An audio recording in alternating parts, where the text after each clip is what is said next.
Howdy everyone, this is Volcano, and today we're doing something very different from anything that I've done on this channel in the past. Today, I'm going to be talking about single-player Tarkov, SPT, whatever you want to call it, the offline single-player modification for Escape from Tarkov. And I'm going to be giving you guys some mod recommendations, going over what mods I like, what mods I would recommend you get to improve the base, bare-bones SPT experience, and turn it into something as good as live or even better than live Escape from Tarkov. For legal reasons, I can't show how to install single-player Tarkov. It's really not that hard. It's pretty straightforward. There are some videos out there on how to install it. I won't be showing that in this video, and I won't be showing how directly to install the mods for legal reasons, but yeah, I'll be showing you some of the better mods out there, why I like them, why I recommend them, talking a little bit about the features, and then I will be following this up with another video that goes a little bit more in depth into tweaking these mods and customizing the features, adjusting the settings. As a default, these mods are all completely playable the way that they are, but if you want to take it a little bit further, then stay tuned, watch out for that next video. But for the time being, let's dive right in and take a look at some of these mods. Alright, so here's some recommendations for what I would get. These will all be in the video description down below. You can pretty much see, sorting by most downloaded, the top mods are all top mods for a reason. And actually pretty much almost all of these I'm gonna recommend. So, also, if at any point you do see this page pop up whenever you're browsing the hub, this happens. This is sort of their backup page. Yeah, you can use it just like the website, you know, searching based on the version that you have. There's some common mod recommendations. They'll tell you what they require. So this is totally usable, but if you want to get to the full website, just scroll down, click on that accessible link, and there you go. Alright, so I'm going to go through these one by one. Again, these are just my recommendations. They're not necessary, but they are pretty good. So, first one, server value modifier. This one is pretty great. It lets you go in and modify a lot of server values, as the name suggests. So there are a number of different server values that you can modify with this mod. So you can change everything from, you know, the way that inventory behaves. You can change it to where you can wear armored rigs with armor, where you don't have to worry about weapons overheating. You can change it to have your traders pay more money or less money for goods that you sell to them. You can change, you know, the way that insurance behaves. You can change a number of different things, size of containers, size of your pockets, size of backpacks, whatever you want to do. You can make clothing free and available to unlock from level 1. Basically just gives you complete control over every minute detail, health, everything, anything you want to do. Yeah, even changing aspects of the flea market to make it more likely that your items will sell, that you can, you know, have more offers on hand. It gives you control over every minute detail, but you can have your game exactly how you want it. One important caveat though, the scavs and bosses and AIPMC tabs, if you do use swag and donuts to control your spawn management, don't touch anything in those tabs for this mod. You're going to want to leave that for swag and donuts to control, because this mod will conflict with that if you change anything in those tabs. So just leave those alone, let swag and donuts handle that, and you'll be fine. Alright, so after SVM, the next thing we're going to look at is swag and donuts. Essentially, swag and donuts, as it says here, provides complete spawn control. Swag and donuts, they're technically two separate, call it two separate mods in one, but what it does essentially is controls all of the spawning in your raid. So whether that's how many PMCs come in, how many scavs come in, how many bosses, which bosses, where everything spawns in, that's all controlled through swag and donuts. So this is really nice to have, because you can completely control how you want your raid to play.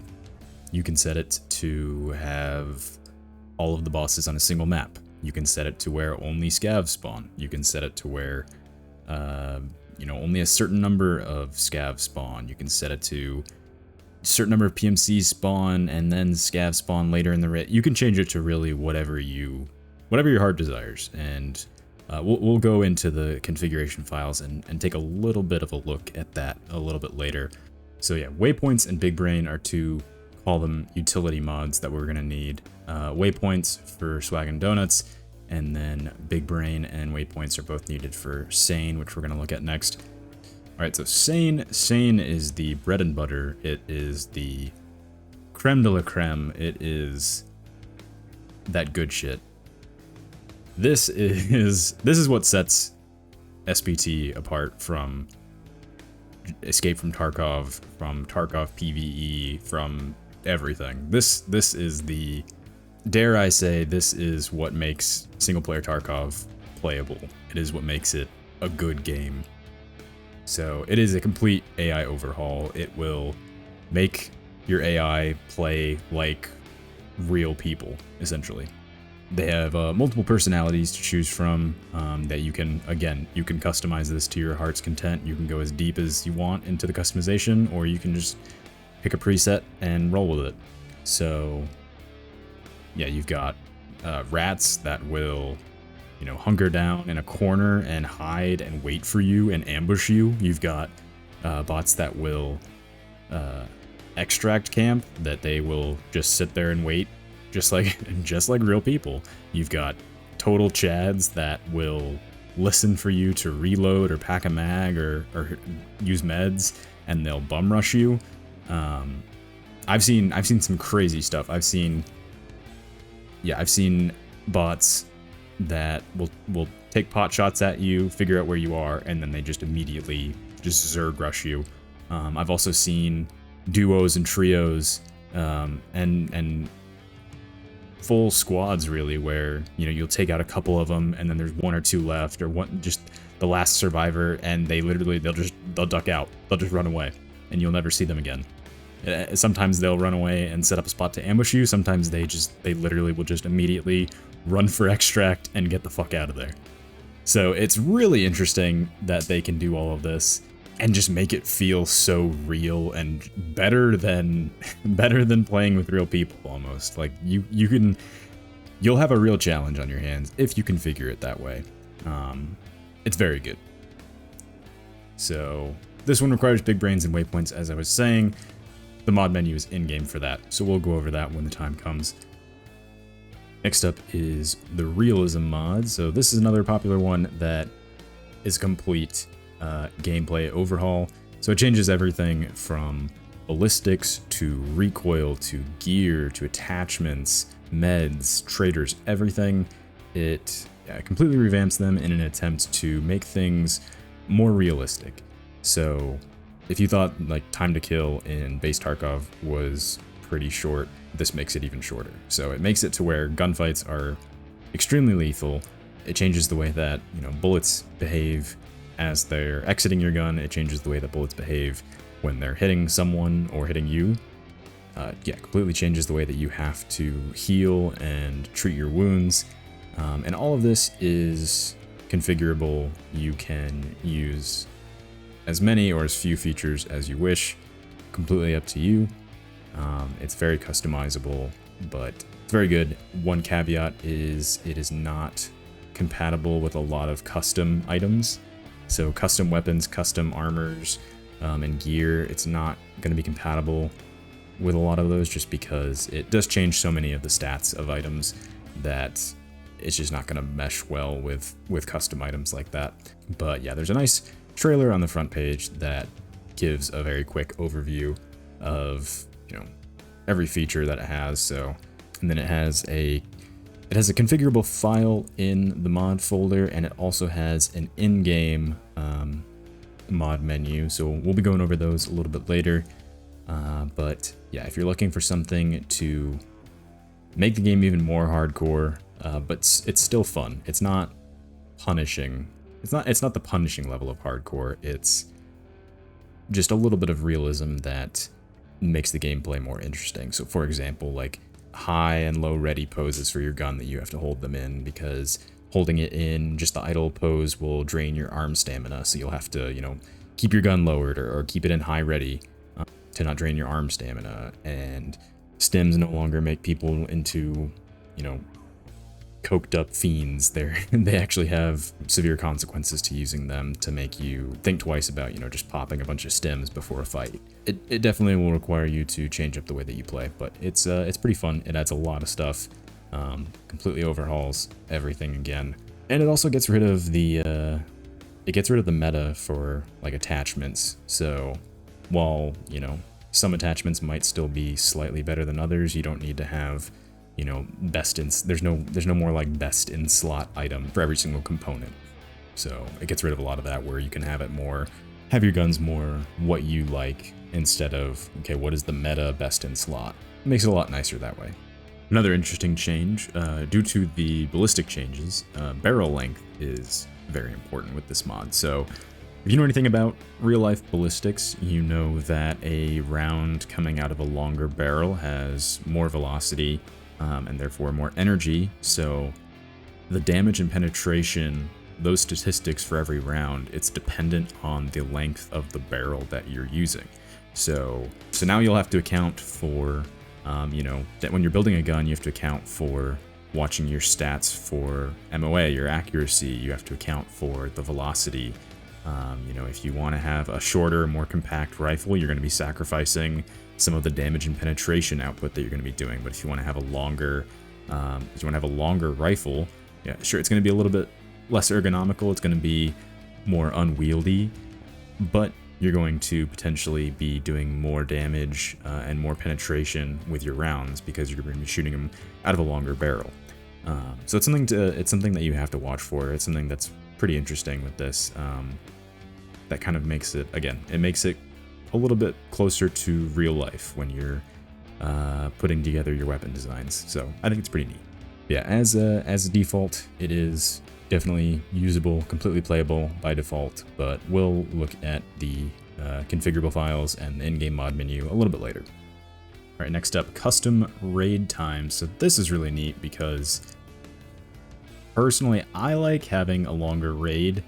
On some of the bigger maps, you know, woods, shoreline, lighthouse, I like to have a longer raid where you can just stay in there, you know, hunt scavs, loot to your heart's content. You don't have to worry about, you know, a 45 minute timer, whatever.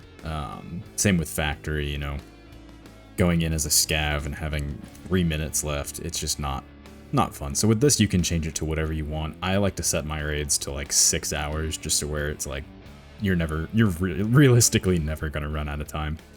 All right, next, Amand's graphics. This will be something that I'll show you in game, but basically it just makes things a lot clearer. It removes the kind of distant fog, makes everything look much more visible, especially distant targets, like as you can see in factory. You know, if there's someone underneath these stairs, it's a little bit harder to see, but with Amand's graphics, everything's very clear. Dynamic maps, this one is a complete game changer. This mod makes the game actually feel like a video game, because it adds an in-game map that actually works. It's not just a weird picture of a paper map that is useless. It shows your PMC or scav as a little green triangle that dynamically updates. It shows you which extracts are available to you and where they are. It shows you if you kill a scav or PMC, it can show, if you configure it to do so, it can show you a scav or PMC's corpse. So if you shoot someone, you don't remember where they are, it'll show you their corpse on the map. You can also configure it to kind of live show you where every PMC or scav or boss is. I think it's a little bit cheaty. It's basically just a live radar to show you where everyone is. Yeah, it can be interesting to turn that on sort of in a debug sense, just to see like, okay, is the AI actually behaving the way you want them to? You know, like, are they actually spawning in the numbers that you wanted them to? So it's good to check. But yeah, I would recommend, you know, not having that on just for the authentic experience, so you don't know where everyone is. But it's nice to have for, you know, corpses. But the big thing is it shows you where your quest targets are. So if you're like me, typically you play Tarkov with the wiki up and, you know, a map genie on your second monitor, and you know you're trying to decipher where the hell you are, where your quest target is, what you're even looking for. This gets rid of all that and makes it all in-game, so it's weirdly more immersive than looking at a separate website and trying to parse that while you're playing a game. Who knew? It's amazing. And it also shows you which doors are locked. If they're green, that means they're open or you have the key. If they're yellow, that means you have the key but it's not on you. If they're red, you don't have the key and it's locked. So super, super useful. Can't get over how useful this map mod is. Highly recommend. All right, then looting bots and questing bots. These are AI tools that kind of go along with SAIN in the sense that they make the game feel live-like / better than live. So looting bots essentially makes it to where bots will go around and they will loot. They'll pick up loose items, they'll loot containers, they'll loot corpses. You know, they just behave like a player would, essentially. Same with questing bots. These bots will go around to quest points. They'll, you know, in customs, they'll go into Big Red and go up to the office to do a quest, or, you know, they'll go around placing markers on ambulances and on T90s. You know, they'll be doing the same or similar quests that you'll be doing. So it adds, especially in the early quote-unquote wipe, it makes it to where it feels like live. You know, when you're all rushing for the same quest objective, this makes bots go for the same objectives that you're going for. So it introduces organically those conflicts that arise when you're all going to the same point in the map. Fontaine's FOV fix. This is incredibly useful for just making aiming feel really good. It adds a smooth variable zoom to optics that have it. So as you can kind of see here in this example GIF, instead of, you know, having to alt right click or whatever to change the zoom level, you can configure it to where you just hold a button, move the scroll wheel, and you zoom in and out like, you know, like a real scope. Backdoor Bandit, this one's semi-cheaty. I like it. You can configure it certain ways. So yeah, this one's, I call it semi-cheaty. Essentially, you can make it to where if there's a locked door, you can shoot the lock and it'll open. So it's a little cheaty, but it also kind of makes it feel a little more realistic, because there's levels to it where, for example, a reinforced door, you can set it to where you have to have a shotgun with breaching rounds. And if you shoot it with breaching rounds specifically, or if you place a breaching charge C4 onto the door, you can blow open those reinforced doors or metal doors. Otherwise, you know, you just shoot it with a normal round. It just makes it feel a little bit more realistic, I guess, because realistically, you know, if you're all kitted up and you come across a thin locked door, you wouldn't just be like, oh damn, you know, forgot to buy the key on the flea market, I'll come back later. No, you fucking slap some C4 on the door, you blow that shit in, or you take your shotgun out and you blow the door off its hinges, and then you go in the room. So it kind of makes keys less important, but it also just makes, yeah, it makes like customs and shoreline, it just makes them so much less of a headache, where you're like, oh, do I have that key? How much is that key? Did I bring that key with me? Oh, I don't know. It's just so much less of a hassle. But bringing keys in is also super useful, because keys are silent. If you want to quietly open a door and not draw attention to yourself, you're going to want to have a key and, you know, not set C4 on a door or blow it up with a shotgun. Or it makes key, it doesn't make keys obsolete. There's still use cases where you need a key, so take this with a grain of salt. You know, if you want it, it's here. If not, you can definitely skip over it. All right, that's lit. Now this one is another mod that I would say is completely necessary. Essentially what it does is it gives bots sort of a debuff where instead of, you spawn in, you're in the middle of woods, you're surrounded by foliage, and all of a sudden, boom, head eyes, a scav 50 meters away, got you. You never had a chance of seeing him. He shot you through the branches of 84 separate trees and got a perfect headshot because the bot knew you were there. Instead, this makes it to where it is a lot more fair. If you're behind a tree, a bot will not see you because a bot shouldn't be able to see you. It just makes it to where instead of the bot just knowing that you're there, the game kind of adds another check to where, okay, does it make sense that the bot can see you? Are you in a pitch black corner of a room? Are you, behind a bunch of foliage? Are you hiding in a bush? Okay, the bot shouldn't be able to see you. The bot won't see you. So it makes it to where, just like it says right here, plain as day, bots need to make human-like mistakes just like how real players do. So between SAIN and That's Lit, it feels a lot more like you're actually playing against people and you're not playing against broken, cheaty AI. I think That's Lit is absolutely necessary. And yeah, it's completely compatible with SAIN. The guy that does this, he's constantly updating it multiple times a week, every week. He's just consistently putting out good stuff. So I have a feeling no matter what time, or no matter when you're watching this, I'm hoping that this is an evergreen statement to say That's Lit is a completely necessary mod that is hopefully still around because it is a godsend. Alright, Virtual's Custom Quest Loader and Kaeno Traderscrolling. These are both utility mods, essentially, that are necessary for adding some of the traders that I'm going to be going over. So I'm going to go over these as a group. So Artem, Lotus, and Scorpion, I think, are the three best traders as far as inventory, quest variation. I think they just have the most interesting stuff.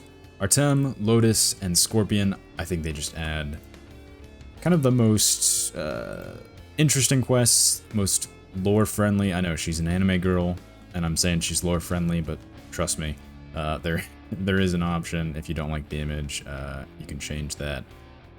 I'm not going to show you how to do that because I like her image, and I'm going to keep her. Thank you very much. So, like I was saying, they're just very good trader mods. They add quests that feel like they fit in with the game. There's interesting stuff.